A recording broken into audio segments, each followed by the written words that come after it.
Միասնության գաղափարախոսությունը որպես մեծ հաղթանակի հիմք, անցյալի փորձը եւ ներկայի հրամայականները։ Մինսկում մեկ հարկի տակ են հավաքվել տասնյակ երկրների ներկայացուցիչներ, որոնք մեծ հայրենականում հաղթանակի հիշողության պահպանման համատեքստում քննարկում են ժամանակակից մարտահրավերներին դիմակայելու հարցերը։ Բելարուսի այս նախաձեռնությունը համախմբել է խորհրդարանականների, գիտնականների, փորձագետների, լրագրողների, հոգևորականների եւ դիվանագետների։ Համաժողովի շրջանակում ընթանում են պանելային քննարկումներ տարբեր թեմաներով։ Բանախոսները ներկայացնում են մեծ հաղթանակի նշանակությունը այն ժողովուրդների համար, որոնք կռվել են ֆաշիզմի դեմ, ինչպես նաև նեոնացիստական գաղափարախոսությունն աշխարհում, դրա պատճառները, սպառնալիքները եւ հակազդման ուղիները։ Կամուրջ քաղաքացիական նախաձեռնության համահիմնադիր Արման Աբովյանի խոսքով պետք է սրբությամբ պահենք ու պահպանենք մեր պապերի հերոսության հիշողությունը եւ միայն միասնական ջանքերով է հնարավոր հակազդել չարիքին։ Позвольте процитировать отрывок из февральского обращения Гагика Николаевича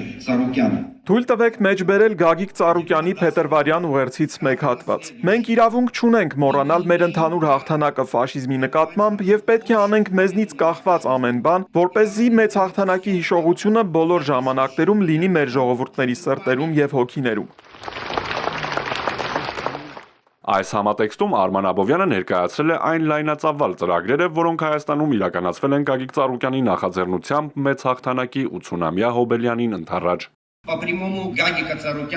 Գագիկ Ծառուկյանի ուղիղ հանձնարարությամբ այս տարվա փետրվարից մինչև այսօր Կենտրոն հեռուստաընկերության եթերում թողարկվել է 30 սերիայից բաղկացած հաղթանակի ժամանակը հեռուստանախագիծը հայերեն եւ ռուսերեն լեզուներով։ Օգտվելով առիթից թույլ տվեք շնորհակալություն հայտնել բելարուսական STV հեռուստաալիքին տրամադրած նյութերի եւ Բելարուսի տարածքում նկարահանումներ կազմակերպելու անգնահատելի օգնության համար։ Երևանում բացվել է Մարշալ Բաղրամյանի անվան թանգարան։ Բացմանը ներկա էր նաեւ Մարշալի թոռը։ Այստեղ լավ հիշեցրին, որ Բաղրամյանի հրամանատարությամբ խորհրդային զորքերը Բագրատիոն գործողության ընթացքում մասնակցել են Բելարուսի ազատագրմանը ֆաշիստական օկուպացիայից։ Հայաստանում դա լավ են հիշում։ Գագիկ Ծառուկյան հիմնադրամի հովանավորությամբ անցկացվել է հաղթանակը մեր արխիվներում մրցույթը։ Դրամաշնորհներ են հատկացվել հաղթանակին նվիրված միջոցառումների անցկացման համար։ Գիտեք, որ կոնյակը Հայաստանի խորհրդանիշներից մեկն է, եւ Նոյ կոնյակի գործարանում թողարկվել է սահմանափակ քանակով 1945 թվականի բերքից ստացված հոբելյանական կոնյակ հաղթանակի 80-ամյակը անունով։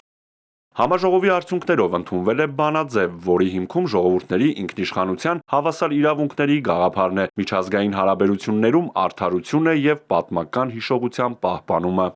Արթուր Հակոբյան, Էպիկենտրոն,